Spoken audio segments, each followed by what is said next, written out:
que orábamos hoy, darle gracias al Señor por este año que ha pasado, por este año en el cual nosotros de una u otra manera hemos visto su poderosa mano. Hemos visto cómo el Señor, a pesar de las circunstancias, Él nos ha sostenido. Y oraba algo ahorita antes de comenzar la reunión que sentía orarlo. Y era que a pesar de nosotros tal vez extraviarnos en los desiertos, tal vez nosotros estar en momentos donde tal vez sentimos que todo estaba perdido, pero Dios nos buscó allí, en ese momento, donde tal vez nosotros sentíamos que las cosas ya estaban terminadas, que estábamos pendiendo de un hilo en muchas áreas de nuestras vidas, pero el Señor nos buscó y nos ha traído a su presencia. Qué bueno es nuestro Dios. Qué bueno y cuán esperanzador es para nosotros saber que nuestro Dios nos ama, a pesar de que muchas veces nosotros no tenemos o no cumplimos los requisitos. Tal vez en nuestra debilidad, tal vez en nuestra desesperación, vivimos momentos difíciles durante este 2022. Pero tenemos esa confianza en el Señor, tenemos esa confianza en Él, que podemos comenzar un nuevo año, comenzar una nueva etapa en nuestras vidas y poder ver su poderosa mano. Tenemos esa confianza, tenemos esa certeza en el Señor de que Él va a estar con nosotros cada día de este próximo año que se avecina. Y son palabras de fe, no dichas por mí, es la palabra del Señor, son las buenas noticias, las buenas nuevas que Dios tiene para nosotros. A pesar de que podremos vivir circunstancias difíciles, a pesar de que de pronto vendrán momentos donde vamos a ser probados, donde las cosas no funcionan, pero ten la certeza de que el Señor te va a acompañar durante todo este año y vamos a poder ver la poderosa mano de Dios una vez más, porque el Señor quiere gozarse con sus hijos, quiere derramar de su gracia, de su amor y de su poder, para que Él pueda afianzar esa fe y poder afianzar en ti esa convicción de que nuestro Dios es poderoso y grande. El Señor no te va a abandonar. A pesar de que este año tal vez conociste al Señor o que tal vez te acercaste a Él, pero mira cómo Dios te ha traído y Dios en su amor te ha edificado, te ha levantado, te ha restaurado, te ha sanado. Hemos visto milagros, hemos visto muchos milagros, hemos visto personas que han sido sanadas, que hemos visto personas que han sido restauradas. Hay personas que están en el proceso, pero hemos visto cómo Dios nos ha respondido, porque Él se ha glorificado en nuestras vidas. Por eso hoy podemos confiar plenamente de que este año que termina, podemos decir: Señor, hoy entregamos este año en tus manos. Podemos entregar este año, Señor, y darte gracias. Debes tener un corazón agradecido, un corazón de gratitud, un corazón de decirle: gracias, Señor, porque tal vez a pesar de que mi problema no se ha resuelto, Señor, pero tengo la convicción de que tú no me has dejado, de que tú estás conmigo. O tal vez ya viste la respuesta durante este año, viste el testimonio, viste la gloria de Dios y Dios ha sanado, restaurado, te ha respondido. Entonces también es tiempo de darle gracias. Porque hoy no estás solo. El hecho de que tú estés aquí hoy conectados no es casualidad, no es porque de pronto no había nada que hacer o tal vez estabas en una situación de no tengo nada que hacer, entonces me voy a conectar, porque es Dios el que te ha traído. Tengo la plena certeza de que es el Señor el que ha traído tu vida a este lugar, a nuestra reunión, porque sé que Dios va a hablar a tu vida, porque sé que el Señor tiene esas fuentes de agua para saciar tu sed. El Señor dice en su palabra que Él nos llevará a esos ríos de agua viva, que nos llevará a esas fuentes donde veremos su poderosa mano y seremos bendecidos y saciados. Ten esa certeza, ten esa confianza en esta noche de que ese 2023 será un año donde vas a ver la bendición de Dios. Y muchos hablan palabras que son clichés, palabras que de pronto son de pensamiento positivo, donde la gente declara cosas sin sentido. Pero nosotros, como hijos de Dios, declaramos su palabra. Declaramos que el Señor coronará este año con bendiciones y traerá sobre tu vida cosas grandes. Y no puedes dudar, no debes echar tu pie atrás, sino que debes confiar y avanzar plenamente en la convicción de que Dios abrirá puertas sobre tu vida. Traerá sanidad, restauración en muchas áreas de tu vida. Este año es la preparación. Salimos de tiempos oscuros y tal vez en este momento tenemos incertidumbre económica, incertidumbres en muchas situaciones, calamidades, pero ten la confianza que Dios hará resplandecer su gloria sobre nosotros. El Señor hará resplandecer su poder, su gracia infinita sobre tu vida. Y te aseguro que en un año, cuando estemos terminando nuestra reunión, en un año verás cómo el poder de Dios se manifestó en tu vida. Y viste que a pesar de todas las circunstancias, el Señor nunca te dejó avergonzado o avergonzada. Porque su palabra lo dice: ninguno que se apoya en el Señor será avergonzado. Y no serás avergonzado, no serás avergonzada. Este va a ser el año donde Dios va a liberarte, te va a sacar de prisiones, de cadenas que habían estado atando tu vida por años. Y Dios va a llevarte a libertad. Porque en la manera y en la medida en que tú puedas conocer de la gracia y del amor de Dios en tu vida, vas a ser liberado, vas a ser liberada, restaurada. Yo este próximo año puedo tener la convicción de ver respuestas en tu vida. Respuestas que tal vez tú las habías hecho por años, pero este año que viene será el año de las respuestas. Será el año de las respuestas, donde Dios va a traer su mano poderosa, porque le vas a conocer. Vas a profundizar en la fe, vas a profundizar en el conocimiento del Señor, vas a caminar con Él, vas a afianzarte. La duda, la incertidumbre, la incredulidad ya no será más en tu vida, sino que habrá madurez en tu vida, en el conocimiento del Señor. Y eso te va a llevar a ti a alcanzar muchas cosas que Dios tiene para tu vida. Tal vez estos años han sido años donde tú has fluctuado en la fe. Un día la tienes, un día estás, un día no estás, un día te acercas, un día te alejas. Pero eso ya pasó. Este año va a ser un año de crecimiento para tu vida. Va a ser un año donde tú vas a conocer a Dios. Y ese debe ser tu mayor objetivo.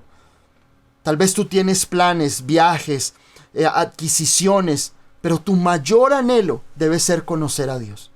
Que tú puedas decir: Señor, mi mayor anhelo este año va a ser conocerte, caminar contigo, Señor, y establecer una fe verdadera, una fe afianzada en tu bendita palabra, y que podamos ver el poder de Dios en nuestras vidas. Ya no es el año, ya no vamos a vivir más en esa fluctuancia, en esa intermitencia, en esa de estar un día, de no estar, sino vamos a ser fieles, a buscar al Señor con persistencia, vamos a buscar al Señor con perseverancia, vamos a buscar al Señor incansablemente y veremos su gloria. Veremos familias donde el Señor establezca su poder. Veremos sanidades, yo lo sé, estoy convencido, porque espero lo mejor de Dios, porque Dios piensa bien de nosotros. Espero lo mejor de Dios para mí. Y eso hablábamos con mi esposa. Esperamos lo mejor de Dios. No tenemos un concepto de Dios apocado, un concepto de Dios donde Dios nos abandona a nuestra suerte. No, sabemos que nuestro Padre eterno nos cuida y Él quiere lo mejor para nosotros. Esperamos lo mejor de Dios. Espera lo mejor de Dios, porque tu Padre te ama. Porque tu Padre amoroso, tu Padre celestial te ama y dio hasta su propio Hijo para que pudieras encontrar y comprender el verdadero amor. No hay mayor cosa que Dios haya enviado a su Hijo, su precioso Hijo amado, lo que más ama eternamente. Lo entregó por ti y por mí. Y si Él entregó a su Hijo, ¿cómo no nos dará con Él también todas las cosas? Ten la certeza, ten la confianza esta noche de que el Señor cumplirá su propósito en tu vida de una forma maravillosa. Ten esa palabra de fe, ten esa palabra, esa convicción de que Dios hará cosas grandes en tu vida. Conócelo, busca. Dedica estos primeros años, estos primeros días del año que viene, donde de pronto no tienes mucho que hacer, donde de pronto tienes espacio para hacer muchas cosas, y en lugar de pronto de que a veces nos dedicamos todo un día a ver películas, a ver series, dedica un día a buscar al Señor en estos primeros días del año que viene. Dedica un tiempo, dedica un mediodía, dedica el día completo a buscar al Señor, a buscar su palabra y a consagrar ese año al Señor Jesucristo. Que el Señor pueda obrar, y yo de verdad deseo de corazón que venga lo mejor para tu vida. Pero lo más importante es que tú puedas conocer al Señor Jesucristo realmente en tu vida, que puedas afianzar tu fe.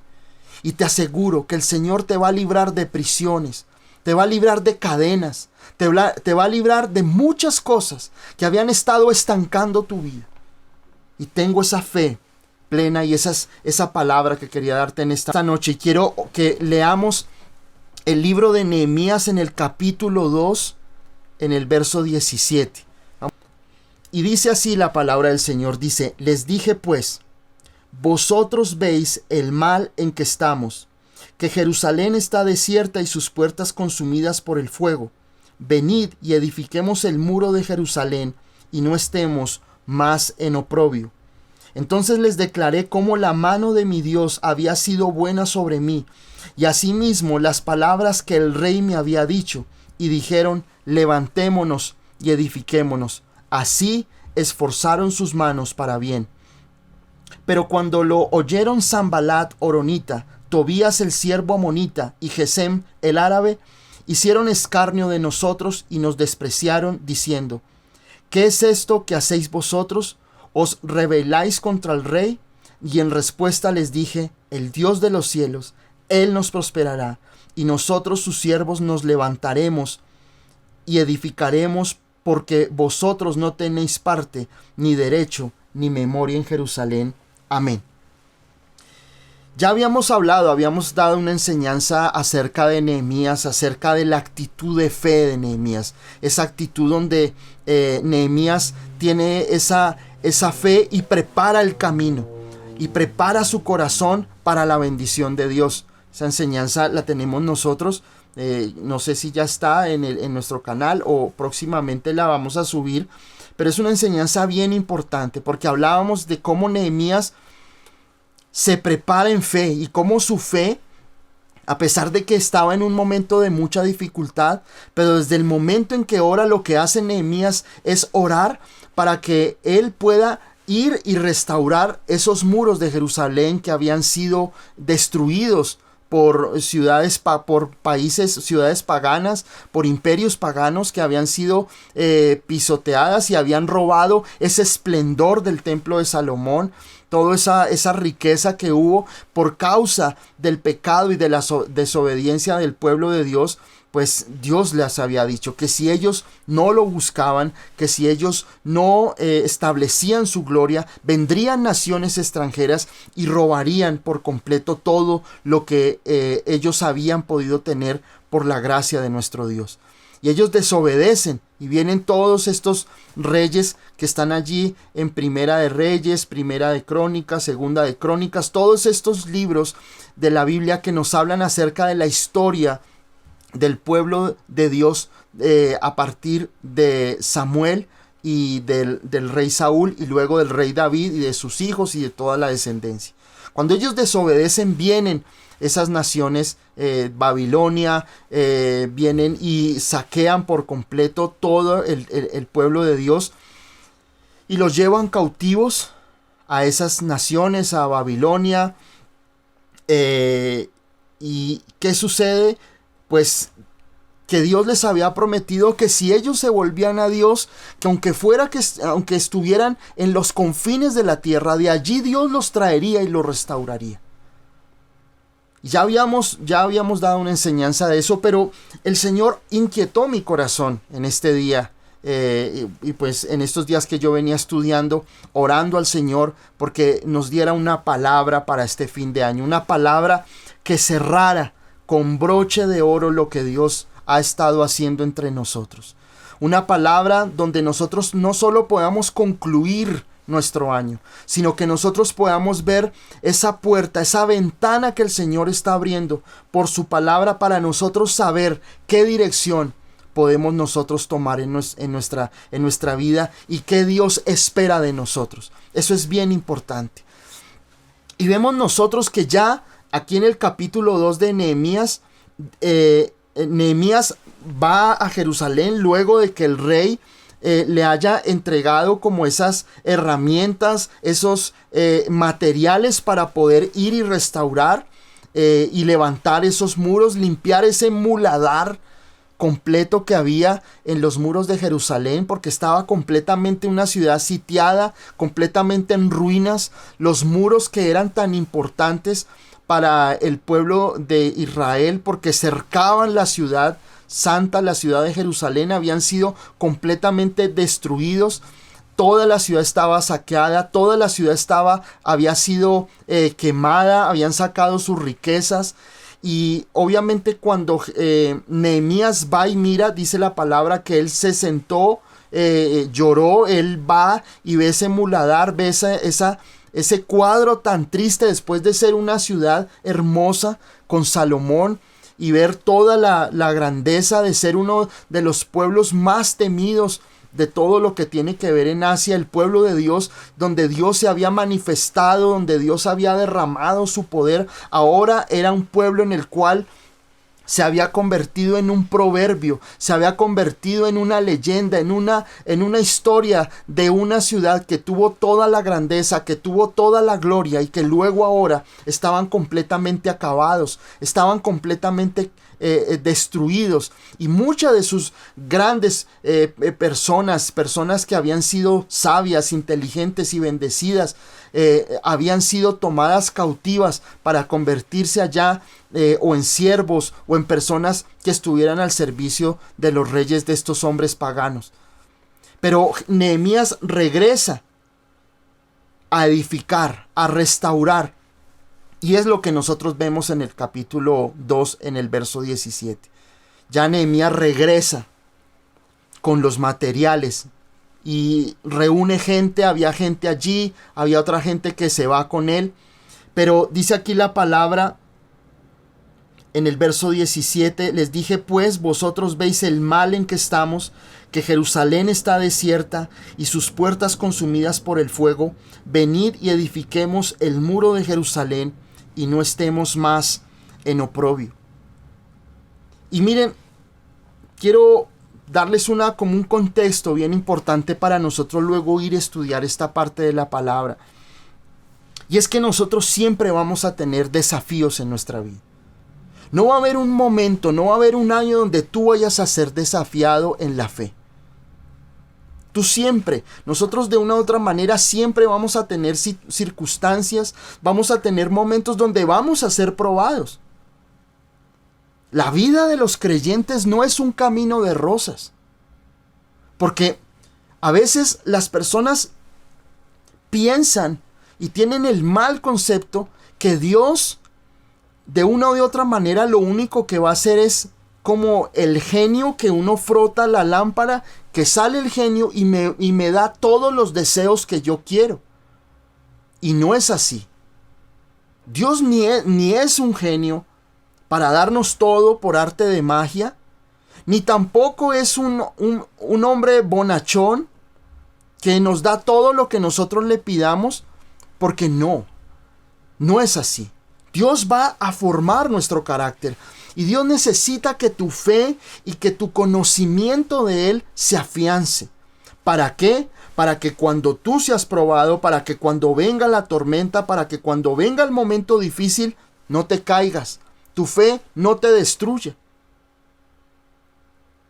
El hombre que edifica su casa en la roca permanece.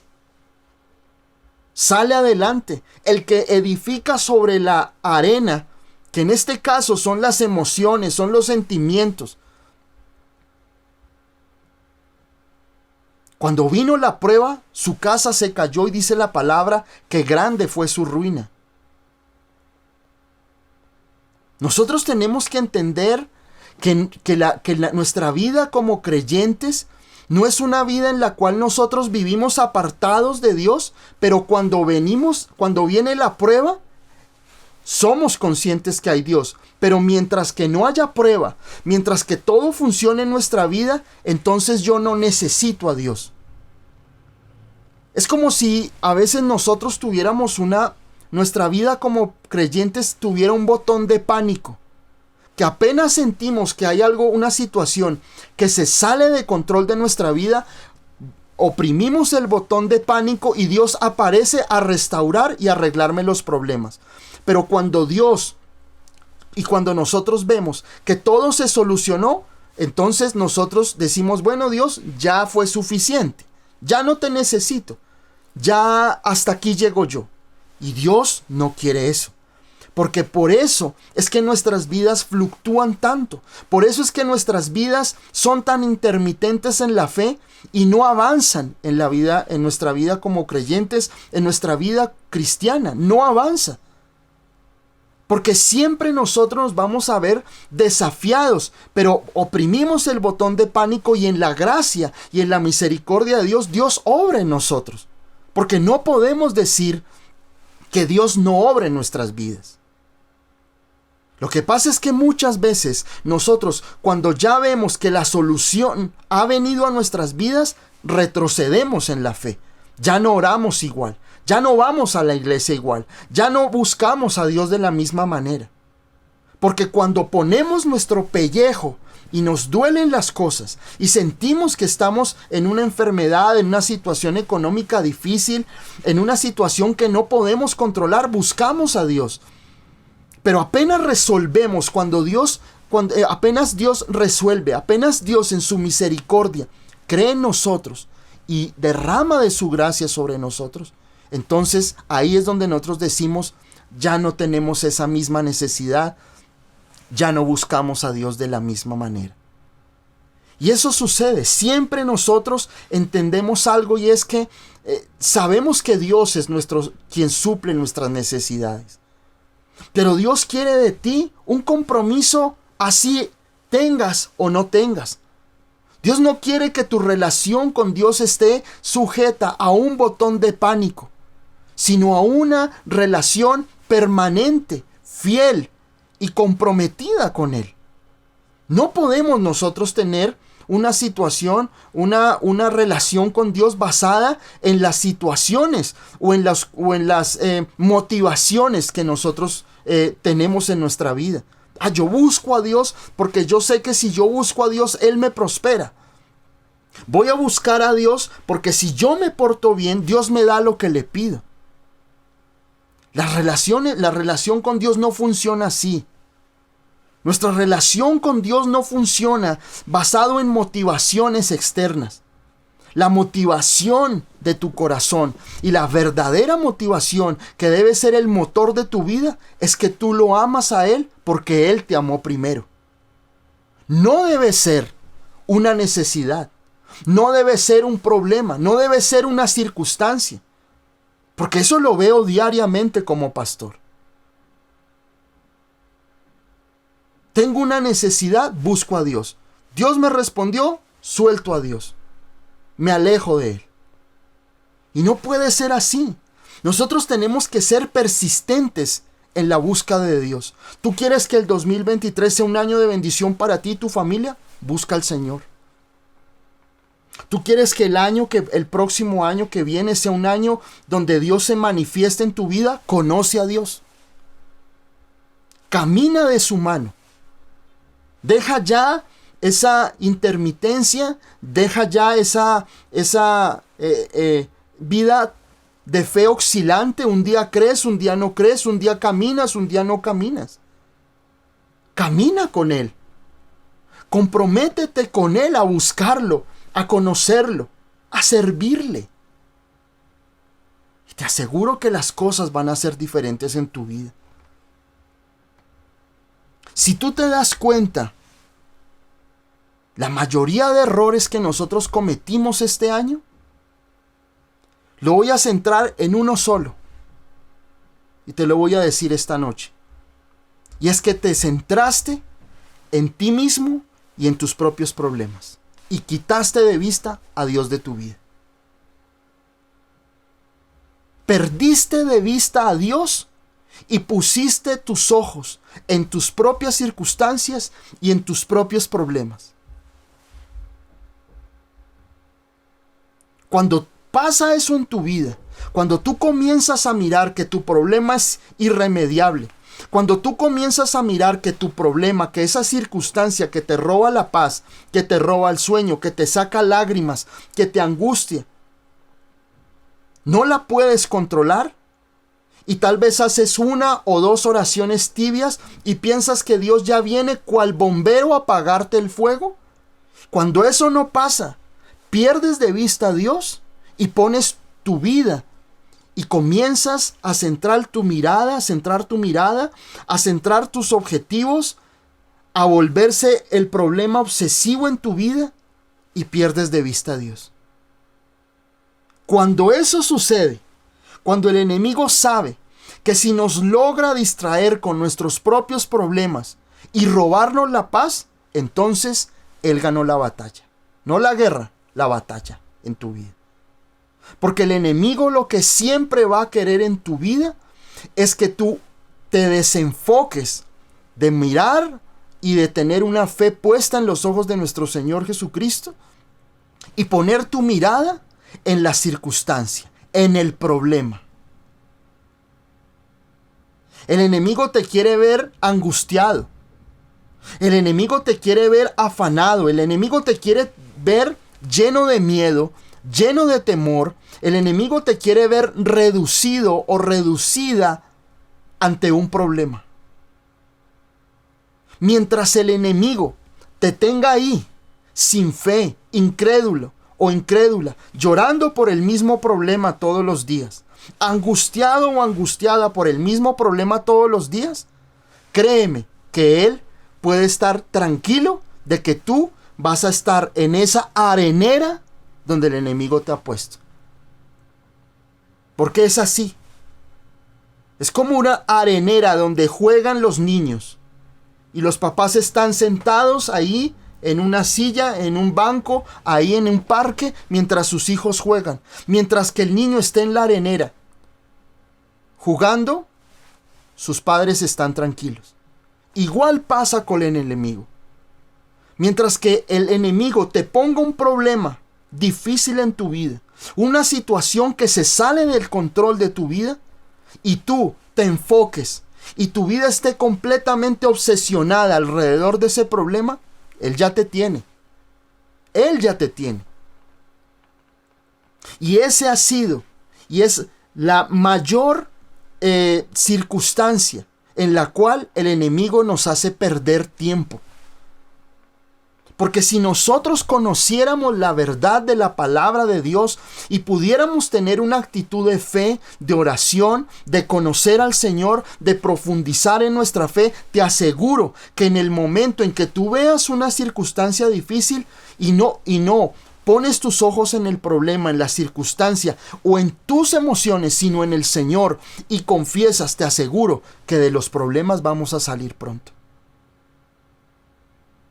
Pero muchos se quedan en esos desiertos, jugando, angustiados, preocupados, no duermen, no viven, porque sus problemas se le convierten en una obsesión. Sienten que han perdido el control de sus vidas. Porque nosotros los seres humanos queremos tener siempre toda la vida por el mango. Queremos tener nosotros el control de la vida. Y Dios a veces permite circunstancias para desestabilizar tu vida, pero con el objetivo de que le entregues el control a Él. El objetivo de todas estas circunstancias que están pasando o pasaron en tu vida es que esas situaciones te deben llevar a poner tus ojos en Dios.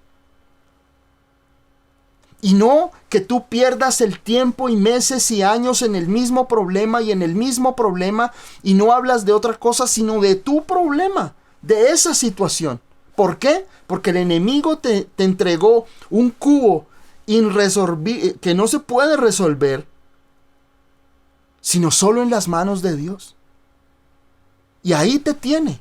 Y te pueden tener, y he visto personas que llevan años con el mismo problema, con la misma debilidad, con las mismas luchas. Hablaba alguna vez con una persona y le decía, esa persona siempre había tenido problemas en diferentes trabajos. Siempre o lo echaban o estaba trabajando y a los 8 o 6 meses algo sucedía y esa persona ya perdía la motivación, ya no trabajaba igual. Y yo le decía a esa persona, mira, llevas 5 o 6 trabajos iguales y en los 6 trabajos tú tienes el mismo problema. Porque me decía, no, es que Dios tiene la culpa, Dios me ha mandado a malos trabajos. Yo le dije, Dios no te ha mandado a malos trabajos. Dios no ha hecho que las cosas sucedan en tu contra. Dios en su infinito amor te ha bendecido. Lo que pasa es que tú has decidido lo mismo en cada uno de los trabajos. Has tomado las mismas equivocaciones. Tienes los mismos errores en tu vida. Y así sucede con muchos de nosotros. Le pedimos al Señor, Señor, danos una esposa, danos un esposo. Y muchas personas tienden a ser la misma persona que fueron con la relación anterior. Creen que una persona que venga nueva va a hacer que la relación sea distinta. No. Si yo he tenido un problema en mi área sentimental y no logro tener estabilidad con mis relaciones, entonces es porque el problema no está en la persona que viene a mi vida. El problema está en que yo no he cambiado algo en mi vida. Y siempre me voy a estrellar con la misma debilidad en mi vida.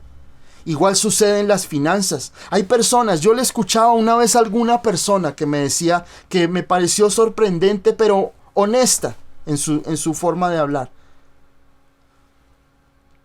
Es una persona que estaba muy endeudada. Y me decía, si yo me llegara a ganar la lotería, en 1 o 2 años estaría igual a como estoy hoy. Y es duro, pero es honesto. Y es la verdad. A veces pensamos que si Dios nos da algo en mi vida, a partir de ese momento yo voy a cambiar por completo. Y esperamos siempre que algo exterior venga y nos cambie. Entonces, Señor, yo sí voy a orar cuando tú me sanes. Señor, yo te voy a buscar si tú me das ese esposo que yo espero. Señor, si a mí me va bien, entonces yo me voy a consagrar y voy a ganar almas. Y siempre esperamos que algo externo venga y nos cambie a nosotros. Cuando lo diferente es que nuestra motivación debe estar puesta en Dios. Así ocurran o no ocurran las cosas. Tu fe no puede estar puesta en algo que un día suceda en tu vida. Pregúntate por un momento, ¿cuántas veces has tenido crisis de fe durante todo este año? Donde sentiste que definitivamente tu fe y tu conexión con Dios se habían roto por completo. Pregúntate cada año cuántas crisis parecidas has tenido.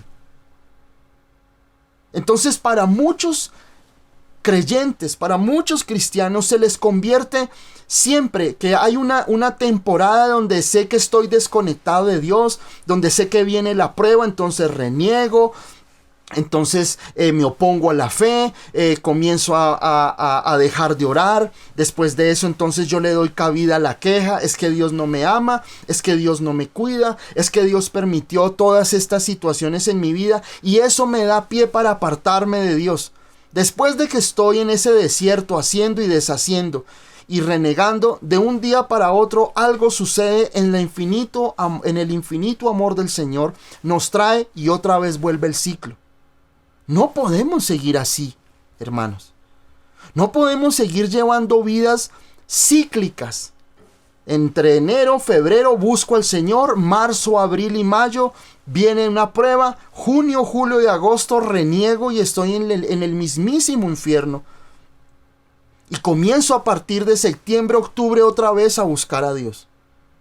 Tenemos que aprender a tener una fe madura, una fe firme, una perseverancia en su palabra, en la fe. Que tú comiences enero y a pesar de las pruebas, tú digas, Señor, sigo caminando contigo y miro atrás y veo tu gracia sosteniéndome. Pero he perseverado, he ganado la buena batalla, Señor, como dice el apóstol Pablo. Pero mientras el enemigo te tenga distraído en los problemas y tú caigas en el juego de la ansiedad, de girar alrededor del problema, de tu circunstancia, mientras que estés ahí, nada va a pasar en tu vida. Porque el enemigo te quiere distraer. El enemigo siempre quiere que tú quites tu vista de Jesús, de su palabra, para que tú puedas estar enfocado en tu problema y de ahí no te saca nadie, sino solo la gracia de Dios. Y eso es bien importante que nosotros podamos meditarlo. Y era algo que el Señor hablaba a mi vida antes de poder nosotros ver lo que habla Nehemías capítulo 2. Porque Nehemías tiene dos opciones. O llevar a la gente a que mire toda esa miserableza en la que vivían, en el problema, y todos lamentarse. Y como dicen, ponerse a llorar y decir, aquí no hay nada que hacer, estamos destruidos. O enfocarnos donde tenemos que enfocarnos y levantarnos y buscar la solución en Dios.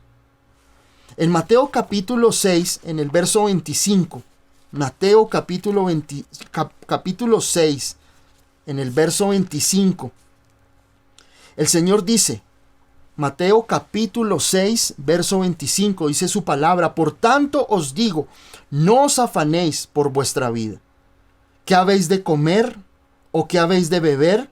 Ni por vuestro cuerpo, ¿qué habéis de vestir? ¿No es la vida más que el alimento y el cuerpo más que el vestido?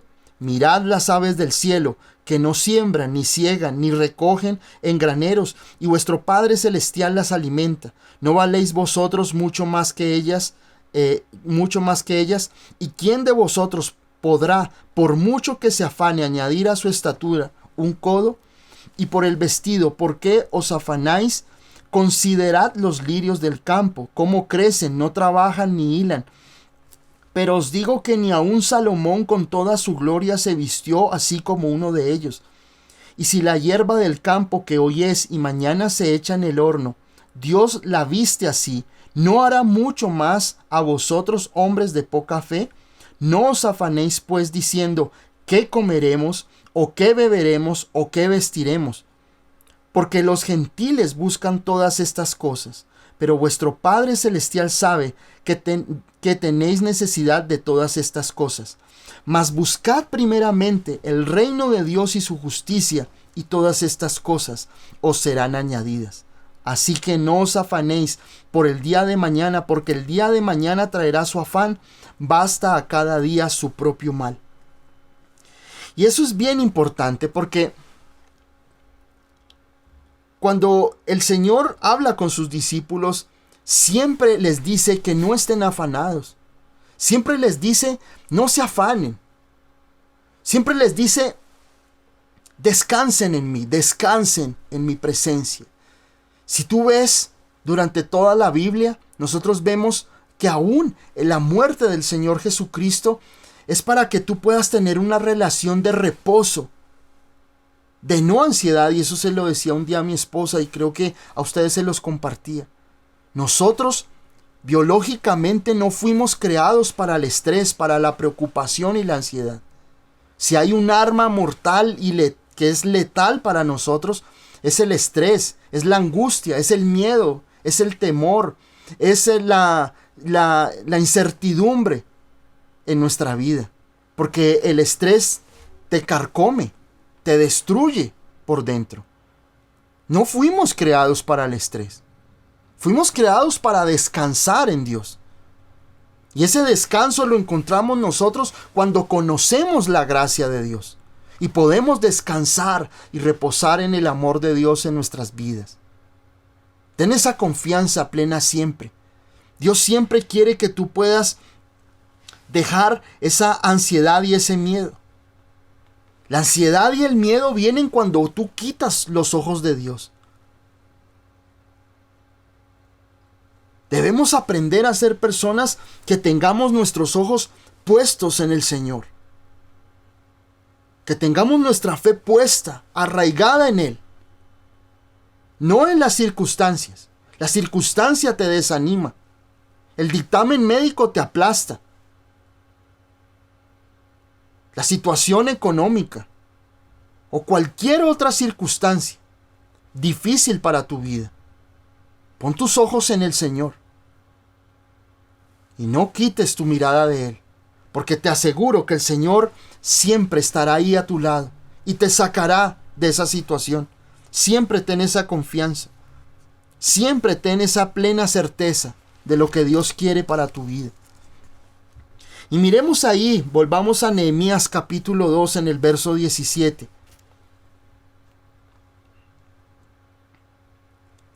Y la situación del pueblo era de verdad no solamente lo que ellos podían ver, no eran solo los muros, era su vida espiritual. Porque a veces nosotros pensamos que lo exterior es lo importante. Pero lo exterior muchas veces es el resultado de nuestra vida espiritual. Y a veces nosotros no comprendemos que muchas situaciones que están ocurriendo a nuestro alrededor son fruto de nuestra vida espiritual y de nuestra relación con Dios. Pero nosotros comenzamos, como les decía anteriormente, invertimos la situación y creemos que apenas llegue un problema o en el momento que tengamos una situación nosotros tenemos que correr a ese problema a mirar cómo en nuestras fuerzas lo resolvemos. Pero el Señor lo dice claramente ahí en Mateo 6:33. Busquen primero el reino de Dios y su justicia y lo demás es añadidura. Lo demás vendrá. La solución a tu problema, la sanidad, la restauración, vendrá a tu vida. No pienses que buscar a Dios es perder el tiempo. No pienses que ir a la palabra y leer un capítulo de la Biblia va a resolver tu problema. Es así. Y yo te lo digo hoy y con autoridad te digo. Cuando tú buscas al Señor, y cuando tú dejas el problema y vas a la palabra y te arrodillas y lees la Biblia, ahí está la solución. Yo recuerdo que mucha gente, cuando me convertía al Señor Jesucristo, mucha gente me decía: ay, pero es que usted se la va a pasar usted leyendo la Biblia con la Biblia debajo del brazo, eso no le va a dar a usted de comer, eso es... Miren, llevo 30 años en la vida cristiana, 32 años, caminando con el Señor. Y aunque han venido días difíciles de prueba, Dios nunca me ha dejado. Ahora, no es que yo viva del Evangelio. Yo vivo de la provisión de Dios. Y Dios me ha dado talentos.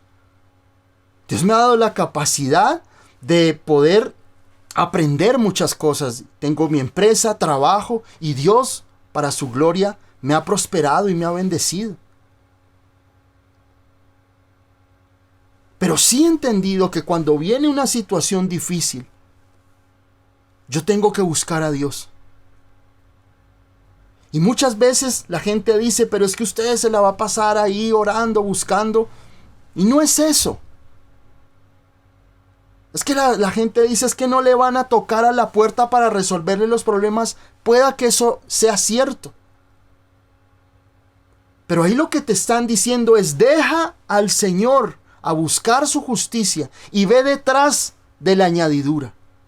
Y lo que el Señor dice es, busca al Señor primero. Lo demás será añadido. No por ti. Mira lo que la palabra dice. Aquí la palabra en Mateo 6:33 no dice, busca al Señor y su justicia, al reino de Dios y su justicia, y ve y trae la añadidura. No, dice, y la añadidura o el problema te será resuelto, te será añadido.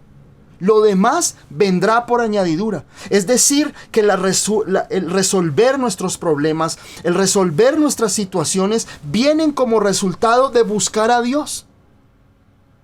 El mundo no te va a ofrecer eso. El mundo te va a decir es que usted tiene que trabajar, busque un psicólogo, busque un brujo, busque una persona que le ayude a resolver su problema.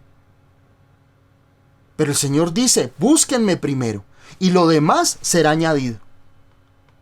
Lo demás es todo lo que a ti te preocupa.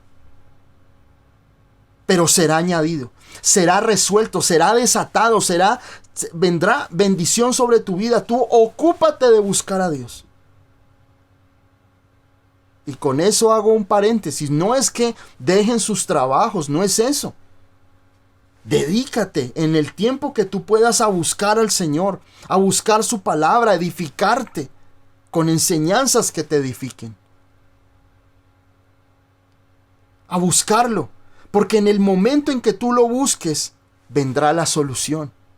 Pueda que Dios te hable, pueda que venga algo de parte de Dios donde comiencen a resolverse las cosas en tu vida. Pero ten esa confianza plena que Dios obrará cuando tú lo buscas. No hagas lo contrario.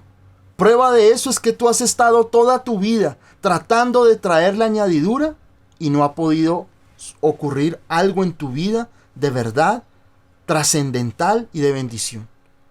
Busca al Señor. Dedícate a buscarlo.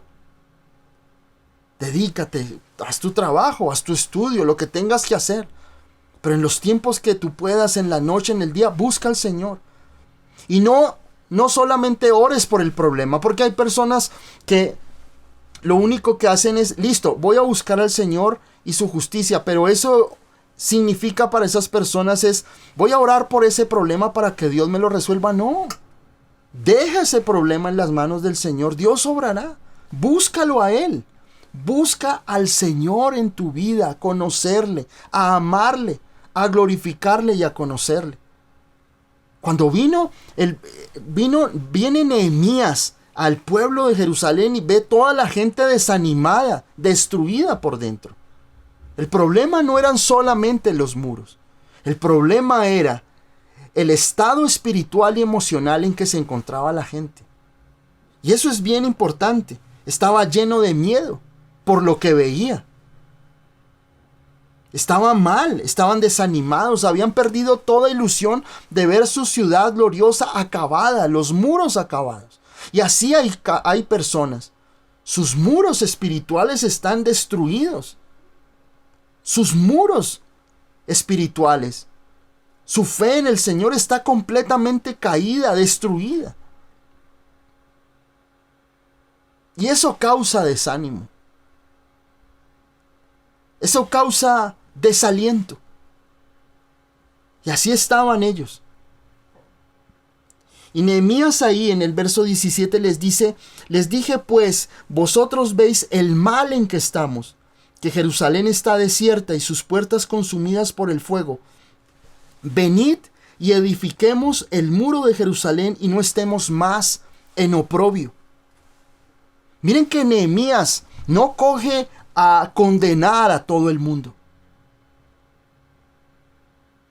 Jerusalén, los habitantes de Jerusalén, estaban conscientes de que estaban mal. Pero lo que hace Nehemías es hacerlos conscientes. Les dice, ustedes saben el mal en que estamos. No solo el mal de los muros. Les dice, Jerusalén está desierta y sus puertas consumidas por el fuego. Nehemías les abre los ojos. Ustedes son conscientes de que sus vidas, sus matrimonios, sus finanzas, su salud está completamente deteriorada. Su relación con Dios está caída. Somos conscientes de eso.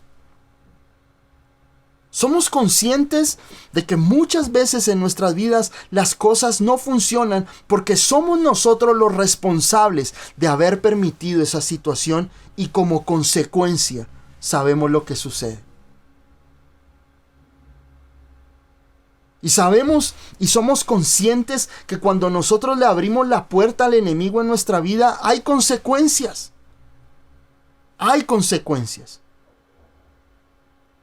Cuando nosotros hemos tomado malas decisiones en nuestra vida, vendrán consecuencias, vendrán lloros, vendrán momentos de dolor, de vergüenza, de humillación. Y es lo que Nehemías le dice a ellos: ustedes saben que todo esto está destruido por culpa de sus propias decisiones. Que hoy podamos ser conscientes de que no podemos seguir culpando a Dios, a la vida o al famoso destino de lo que hoy somos. Hoy somos como resultado de nuestra vida espiritual. No hay nada que hacer. Tú eres el resultado de las decisiones que tú has tomado en tu vida. Y Dios no puede ser burlado, porque dice la palabra: todo lo que el hombre cosecha, eso segará. Tus malas decisiones, tus equivocaciones, tu falta de fe, tu falta de perseverancia, muchas veces es o ha traído lo que hoy somos. Vidas amargadas, vidas desoladas, vidas tristes, personas con depresión, con ansiedad, con miedo, con angustia, con desesperanza, porque hemos ido corriendo tras la añadidura.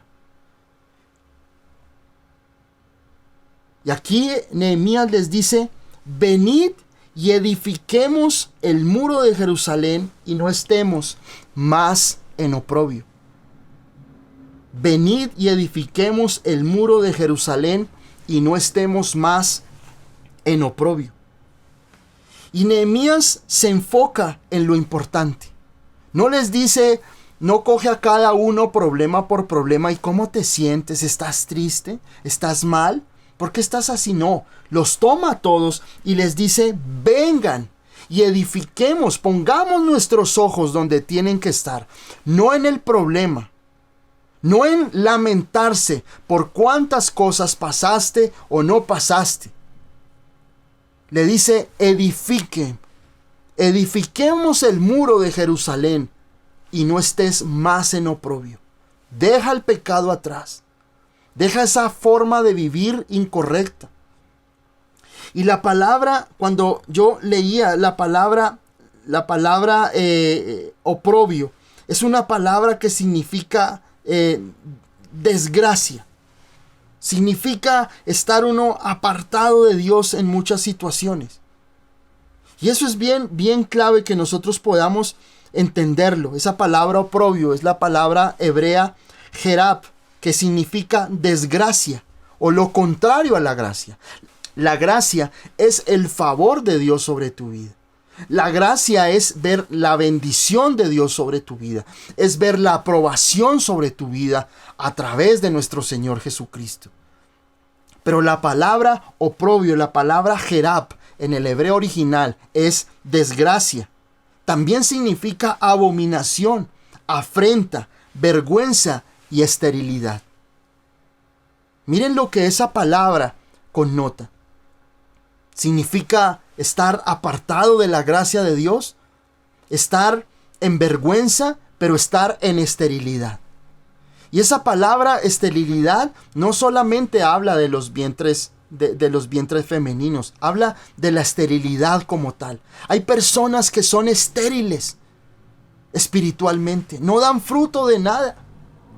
Hay personas que no prosperan, hay personas que viven secas en su pecado, viven secas digamos, en su situación espiritual y no dan fruto de absolutamente nada. Son personas que parecen inertes, son estériles. No hay nada, no hay frutos del Espíritu, no hay gozo, no hay bendición, no hay libertad en sus vidas, son estériles por dentro. Personas que son improductivas, que todos los trabajos les ha ido mal, los echan o de pronto pierden el trabajo, no les va bien, están endeudados, trabajan 12 horas al día y no ven el dinero. Matrimonios donde pueden que hagan y deshagan, pero son matrimonios llenos de tristeza, llenos de amargura, llenos de desesperanza, envueltos en problemas, se meten en un problema, salen y se meten en otro. Son personas improductivas. Por eso aquí Nehemías les dice, no estemos más en oprobio. Como que Nehemías lo que hace es sacudirlos. Oye, edifiquemos, levántate de esa situación en que estás. Y hoy el Señor te lo dice, levántate de esa situación que has estado por años de estar apartado de Dios en tu vida. Levántate. Ya no juegues más con Dios. Ya no juegues más a ser el creyente que aparece y desaparece. De verdad, ten esa convicción plena y decir, Señor, aquí estoy, cuenta conmigo, Dios. Nehemías les dice, levántense y edifiquen, enfóquense en construir, no en destruir. Enfóquense en construir con la fe, en construir en la palabra de Dios, en construir una vida afianzada y completamente cimentada en Dios. Y no estemos más en desgracia. No estemos más fuera de la gracia de Dios. No estemos más en esa esterilidad espiritual y emocional, sino que puedas ver la poderosa mano de Dios en tu vida. El pueblo de Dios en ese momento estaba en oprobio porque siempre vivieron en incredulidad. Esto no fue un castigo lo que pasó al pueblo de Dios. Porque a veces la gente piensa es que Dios me va a castigar. No, Dios no te va a castigar. Porque todo el castigo lo puso sobre su Hijo. Todo el castigo de la humanidad, de sus errores, pecados y equivocaciones, los puso en Cristo. Otra cosa es que tú has sembrado cosas incorrectas en tu vida y como tal han venido consecuencias. El pueblo de Dios no estaba en oprobio, no estaba destruido porque Dios los castigó como tal. Fue el resultado de sus malas decisiones. Fue el resultado de ir tras dioses ajenos. Fue el resultado del pecado en sus vidas. Pero la infinita gracia de Dios te toma hoy a ti y ese favor inmerecido lo pone sobre tu vida. Nehemías los sacude y les dice, levántense, porque estaban en una humillación total. Les dice, levantémonos y edifiquemos. Y el Señor hoy te llama a lo mismo. Levántate. ¿Quieres ver cómo el Señor se glorifica y puedes ver y contar testimonios y maravillas de todo lo que Dios puede hacer en nosotros? Levántate. Ya no sigas más en ese oprobio, en ese jugar con el pecado, en ese poner un pie en el mundo y un pie en la vida cristiana. Eso no más, hermanos. No más. Pon tu vida en las manos del Señor. Deja esa dualidad de que soy cristiano cuando voy a la iglesia. Soy cristiano cuando voy a la iglesia. Soy cristiano cuando leo la Biblia. Soy cristiano cuando estoy delante del pastor. Pero cuando no estoy con el pastor, soy grosero, soy mundano, participo en el mundo. Dios no quiere eso. Levántate y edifica. Ese es el mensaje que Dios tiene para ti, para este próximo año. Levántate, edifica para Dios, edifica para Dios. Edifica para tu vida, para Dios. Comienza a colocar los ladrillos correctos en tu vida. Ya deja de estar colocando ladrillos del mundo en tu muro. Deja de estar colocando ladrillos de mundanalidad, ladrillos de incredulidad del mundo en tu vida. Edifica. Edifica para Dios. Edifica sobre su palabra. Edifica sobre el conocimiento de Dios en tu vida. Y te aseguro que tu muro no se va a caer. Verás la mano de Dios en tu vida. Dios tiene lo mejor para ti. Dios tiene lo mejor para ti. Escúchamelo bien.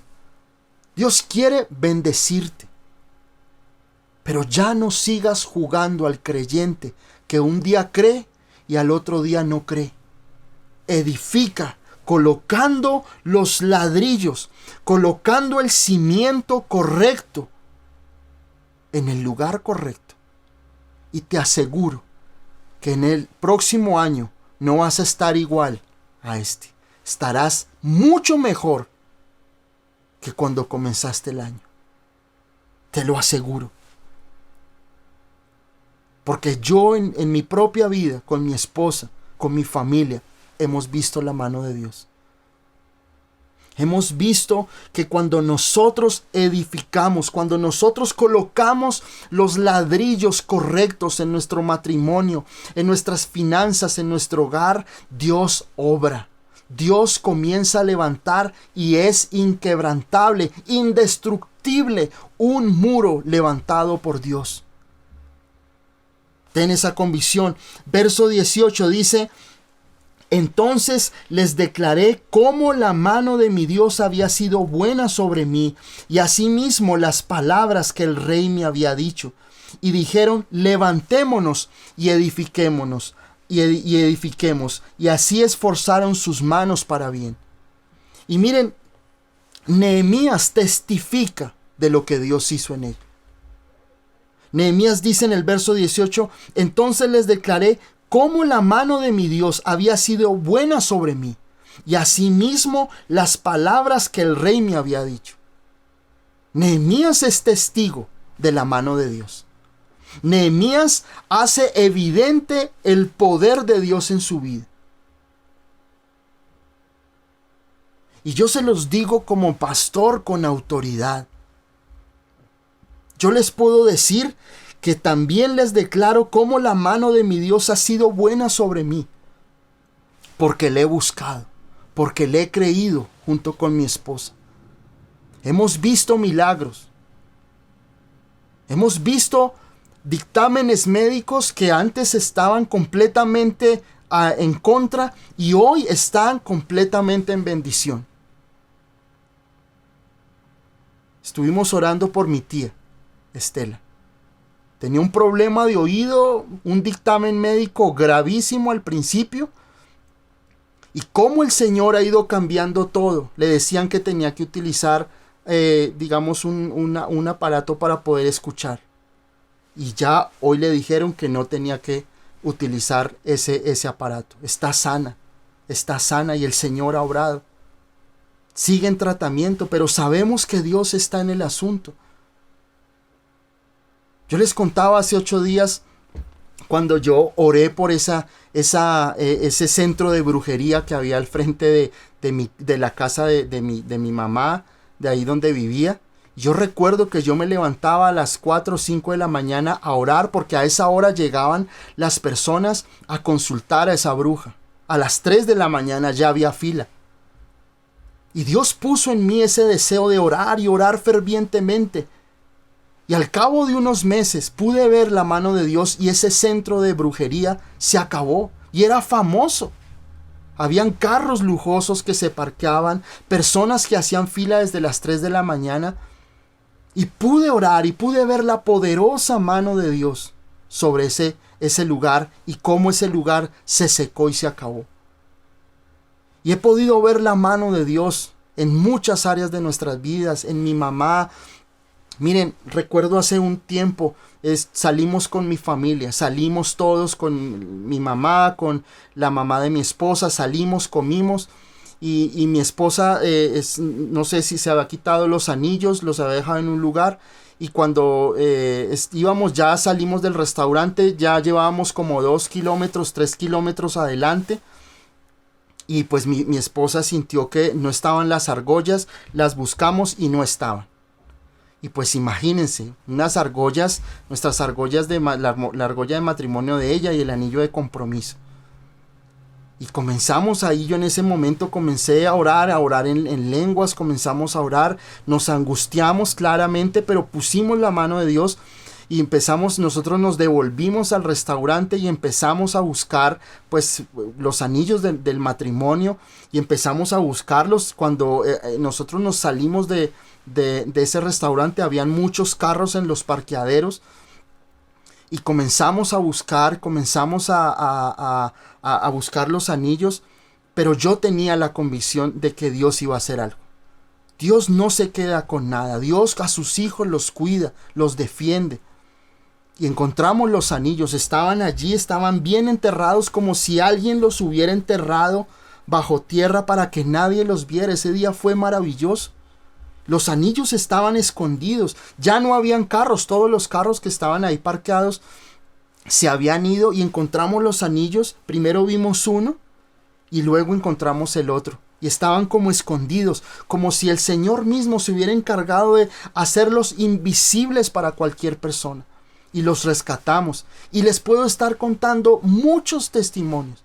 Mi sobrina Valentina una vez fue al médico y le encontraron algo y decían que era un cáncer que le da a los adolescentes. Y yo fui testigo de alguna persona que conocí con ese tipo de cáncer y es muy agresivo. Yo recuerdo que nosotros, cuando mi hermana llegó terriblemente destruida, acabada, mi sobrina también vino con miedo porque la doctora les dijo que posiblemente era ese cáncer. Comenzamos a orar y Dios cambió absolutamente todo el dictamen médico y no tiene nada. Mi sobrina es sana, mi sobrina no tiene absolutamente nada. Dios la ha levantado. Hemos podido ver la mano de Dios, hermanos. Y yo les digo hoy, Dios me da esta palabra de Nehemías capítulo 2, verso 18, porque yo también quiero contar mis testimonios. Yo también quiero contarles cómo la mano de Dios ha sido buena sobre nosotros. Cuando nos casamos con mi esposa, con Diana, no teníamos nada, pero teníamos la promesa de Dios. Miren, hace poco yo me enteré, hablé con alguna persona de esa empresa que le debían dinero, como me debían a mí dinero, y digamos, no le pagaron el dinero a esa persona. Lleva más de mucho tiempo, digamos, solicitando que le paguen ese dinero. Y a mí me lo pagaron. Y yo pude ver la mano de Dios ahí. Ese dinero para mí estaba completamente perdido. Pero ante Dios, cuando Dios está contigo, cuando Dios está de tu lado, absolutamente nada va a detener su bendición sobre tu vida.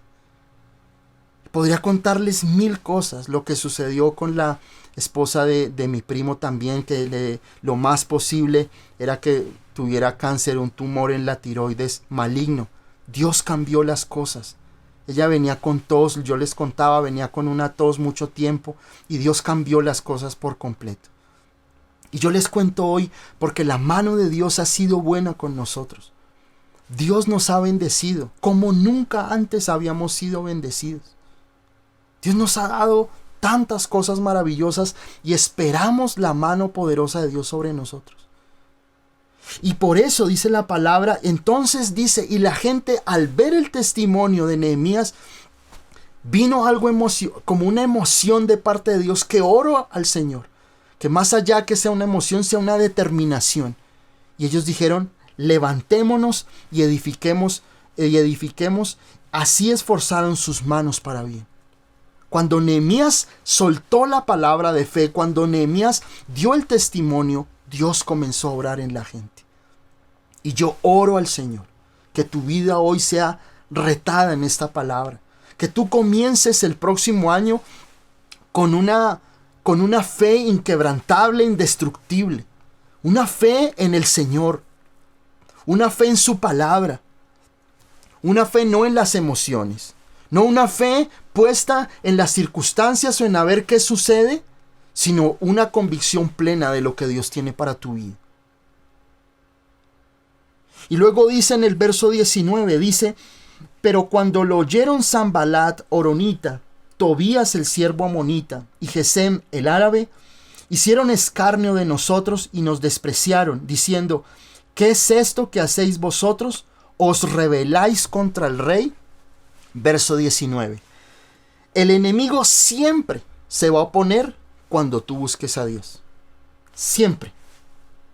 Cuando tú buscas a Dios, cuando tú quieres tener una vida de fe, el enemigo se va a oponer. Y apenas Nehemías da la palabra, el pueblo se activa, se determina, vuelve a la vida. Vienen estos hombres, Sanbalat, Tobías y Gesem. Sanbalat, Tobías y Gesem. Y lo que hacen es reunirse para volver a traer el miedo, la angustia, el temor y la zozobra de saber si estaban haciendo o no lo correcto. El enemigo siempre que tú busques al Señor, el enemigo siempre que tú busques a Dios va a ponerte duda. ¿Pero será que Dios sí le responde? ¿Pero será que Dios sí? ¿Para qué lee la Biblia? Si usted leyendo la Biblia no va a resolver sus problemas. Usted orando, ¿para qué ora tanto? ¿Para qué ora tanto si eso no va a pasar absolutamente nada? Oiga, ¿no será que usted lo están cambiando como de religión y lo están metiendo como en una secta? ¿No, como que no pone en duda lo que ustedes le están hablando? El enemigo siempre va a poner duda en tu vida. El enemigo siempre va a decirte que vuelvas a la arenera, que vuelvas otra vez a tus problemas, a resolver tus problemas y tus dificultades a la antigua. Llora, lamentate, métete en problemas. Si tienes deudas, endeúdate más. Si tu hogar está mal, entonces busca un brujo, lee el horóscopo, que te lean las estrellas, que te lean el tarot de los ángeles, hazte este riego, hazte esto, usted lo que tiene es un entierro por allá yo no sé dónde. Esa es. El enemigo quiere que tú te sientas inseguro buscando a Dios. Siempre. Siempre. Recuerdo cuando me hice cristiano, mucha gente me cuestionó. Mucha gente me cuestionó. Mucha gente dudó, ¿será que sí? ¿Será que esto? ¿Será que lo otro? Es que no crees que esto, no crees que lo otro, mis amigos, mucha gente. Pero yo permanecí fiel. Permanecí fiel en la fe. Nunca permitas que el enemigo ponga en duda tu búsqueda de Dios. Nunca permitas que el enemigo ponga a dudar el camino que tú estás haciendo. Porque cuando tú ves que se levanta en tu vida un Sanbalat, cuando se levanta un Tobías o cuando se levanta un Gesem, es porque estás haciendo las cosas bien. Cuando tú veas que el enemigo se levanta contra ti en duda, que quiere ponerse en oposición contra ti, ese es el mejor síntoma de que las cosas están en las manos de Dios y que el enemigo está asustado por verte caminando de la mano del Señor. Estos hombres, Tobías, Gesem y Sanbalat, lo que querían hacer era amedrentar al pueblo de Dios, hacer lo que temieran y que no edificaran el templo, los muros de Jerusalén. Y así vas a encontrar en tu vida. Satanás en el desierto lo único que hizo fue hacer dudar a Jesús del amor del Padre. En el huerto, Satanás puso a dudar a Eva para que cayera. Con que Dios te dijo. El enemigo siempre va a venir con una pregunta, no con una afirmación. Siempre te va a poner a dudar. ¿Será que buscar a Dios sí vale la pena? ¿Será que creer vale la pena? ¿Será que si tú lees la Biblia realmente las cosas van a cambiar? ¿Tú sí crees que esa persona, tu esposo, tu esposa, van a cambiar? Tú haz la voluntad de Dios y punto. Y luego en el verso 20, y con esto termino, dice: y en respuesta les dije, ¿a quiénes? Nehemías le responde a Sanballat, a Tobías y a Gesem, y les dice: el Dios de los cielos, Él nos prosperará, y nosotros sus siervos nos levantaremos y edificaremos, porque vosotros no tenéis parte, ni derecho, ni memoria en Jerusalén. Nehemías pone en su lugar al enemigo. El pueblo ya estaba determinado a edificar, a caminar con Dios. El enemigo, a través de Sanballat, Tobías y Gesem, viene a poner duda. Pero se levanta Nehemías y les dice, y en respuesta dice: el Dios de los cielos, Él nos prosperará. Y que esta sea la frase tuya en el próximo año: el Dios de los cielos, Él nos prosperará. Ten la convicción de que esta palabra se cumplirá en tu vida. El Dios de los cielos, Él nos prosperará. Y esa palabra prosperará es la palabra hebrea Saleach, que significa triunfar o tener un buen viaje en algo. Dios te dará el triunfo. Dios te dará la bendición. El Dios de los cielos, Él nos prosperará. Y esta palabra, el Dios de los cielos, para el pueblo de Dios, para el pueblo de Israel, significaba que sus ojos siempre estén puestos en nuestro Dios. No en lo terrenal, no en la circunstancia, en Él. Siempre tu vida debe tener los ojos puestos en el Señor, y Él te prosperará, dice su palabra. Y tienes que tener esa convicción. Dice: y Él nos prosperará, y nosotros sus siervos nos levantaremos y edificaremos. Y al final le dice Nehemías a estos hombres, a Sanballat, a Gesem y a Tobías, les dice: porque vosotros no tenéis parte, ni derecho, ni memoria en Jerusalén. Y estas tres palabras es como si el Señor se las dijera a Satanás para defenderte. Y es que lo primero le dice es que no, dice: ustedes, Sanballat, Tobías y Gesem, ustedes no tienen parte. Y cuando esa palabra parte, significa que no tomará lo que es nuestro. Satanás no va a tomar lo que es tuyo, no puede tomar lo que ya te pertenece en Cristo. El enemigo no tiene parte en tu bendición. El enemigo no va a tomar una parte de lo que es tuyo en Dios. Nehemías les dice: porque vosotros no tenéis parte. El enemigo no tiene parte en tu vida. El enemigo no puede quitarte la salud. El enemigo no puede quitarte las finanzas. El enemigo no puede robarte tu vida emocional.